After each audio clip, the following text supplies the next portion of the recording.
So I don't think there is any danger that parenthood has or will soften you. But you have changed in other ways over the last 2 years or so. Visually. I mean, huge. I'm basically in an arms race with Catherine Ryan on plastic surgery. She brings a gun, I bring a knife. It's like... We're talking about loss. Should we talk about Sean? Thank you. It's nice. It's nice. It's a nice thing.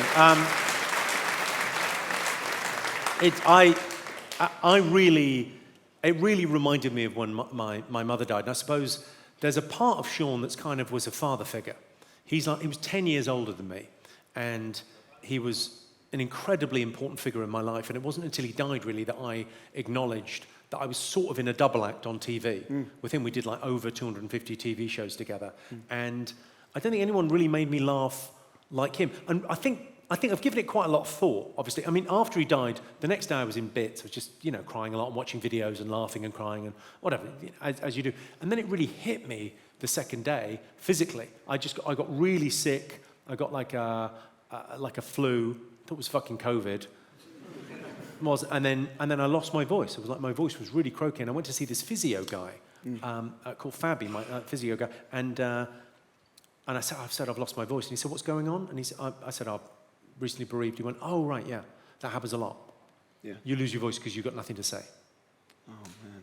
And I really felt like the physical effect of it. And I think the way he made me laugh was because of the way Sean looked. Like if Sean turned up at your house and said, I'm here to fix your boiler, come right through, I'll make you a cup of tea, I imagine you take 5 sugars. He had the look of a working man, right?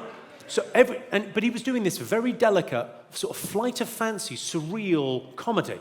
So it's funny as fuck is exactly right. So he had this thing where everything was heightened because it was so left field. It was like this amazing ability to just catch me off guard. So, I mean, literally on Cats Does Countdown, I had to keep like tissues under my desk. 2 sets, one for him, one for Rachel. The Rachel thing's weird, like the Cats Countdown thing of like that show being something that me and Sean, at the time when we got pitched it was Channel 4 mashup, and they went, oh, will you do a version of Cats Does Countdown? And we both went, I mean, I guess it's better than Body Swap. What? Yeah, all right.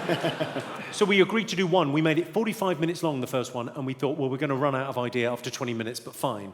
And then it's just run, and people have really enjoyed it. And there's a lovely thing thinking about Sean now. There's that quote that you die twice. You die when you die, but you also die the last time someone says your name.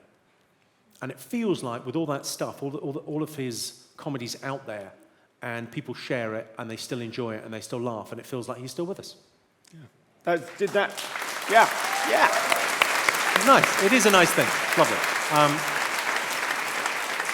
The nature of that double act that you had with Sean, do you think, like you said, he's kind of like a working class there to fix your boiler, do you think that was part of the dynamic between you as the kind of high status, or not even status, but like you're the upper class guy and the working class guy? Have you kind of thought about that? I mean, weirdly, I think that is right, but I've never really given it much thought because I don't see myself as the upper class guy. I think I'm quite well spoken, and I certainly went to a very good university and all that stuff, but I was born, raised in Slough, and from Irish immigrant parents. I really felt Irish growing up. And I don't sort of present myself as Irish because, I'm, what they refer to as a plastic paddy. Have we got proper Irish people in? Yeah. So I'm like a plastic paddy, got the Irish passport, Irish parents, first generation immigrant in the UK. So, I speak and present myself in this way. But just shows what you can do when you apply yourselves.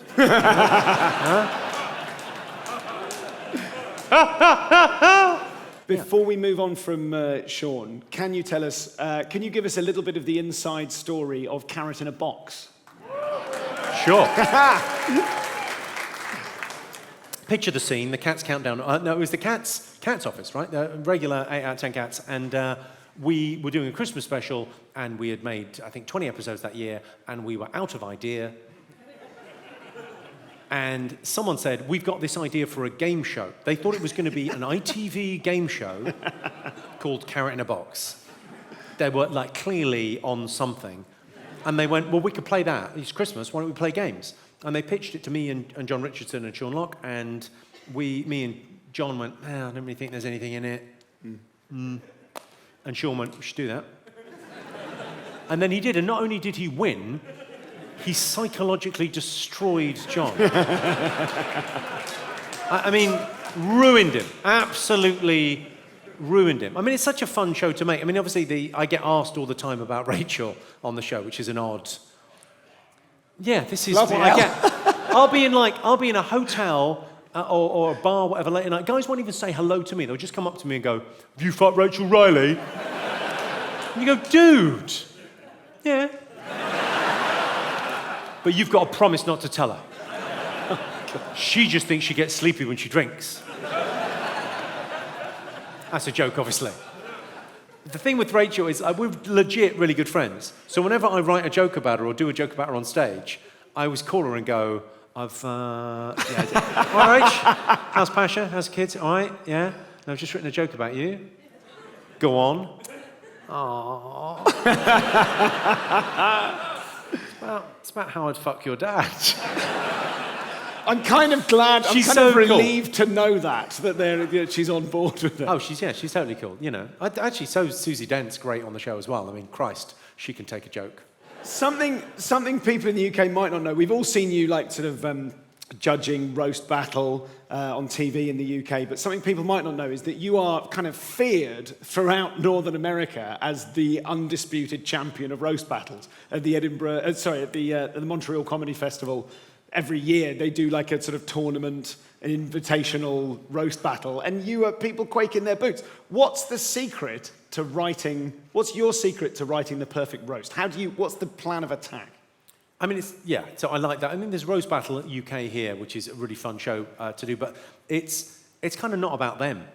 It's just that thing of going, it's just about the joke. Writing good jokes is the thing, and then if you think of something funny, you have to say it. You're on your honour to say the funniest thing you can. I don't mind how cruel it might be perceived as. You got to go for it. I did one recently, actually. It was my friend's birthday. David Williams turned 50, and I did, and he asked me to say a few words. Now, what happened was, he'd opened the evening, like he gave a little speech at the beginning, welcoming all his friends and saying, it's great to have you here. And then he said at the end of his speech, he went, I'd just like to take a moment to thank the doctors and nurses that have worked tirelessly the last 18 months on Jimmy Carr's new face. So they opened with that. And then I had to, this is another name-dropping story, but I had to follow Elton John. So Elton John played at the party, and he didn't just play, he played beautifully. He did like Tiny Dancer, Rocket Man, and then your song. 3 best song, I mean, incredible. And then someone went, ladies and gentlemen, Jimmy Carr. How the fuck do you follow that? So I went in quite reasonably hard. I said David Williams changed his name from Williams to Williams to get off that bloody register. Jimmy, let's do some quick audience questions. So I don't know who wrote this one. Who would win in a fight, Rachel Riley or Susie Dent? Oh, I'd split the... It's difficult. I think, let's just all take a moment to picture this. Everyone else has got a paddling pool and they're covered in mud, right? I don't know who would... I presume Susie Dent. She's wiry. Great question. Have you got time for one more? Yeah. You've got an hour to live. What would you eat? Last song you'd listen to, and who would you sleep with? Brackets, it can't be your wife. Rachel Riley is what I would eat. Great. There's a song that I posted when, not to be mawkish, but there's a song I posted when Sean died by Warren Zevon called Keep Me in Your Heart for a While. I think I would listen to that. Or there's another very good one by Death Cab for Cutie.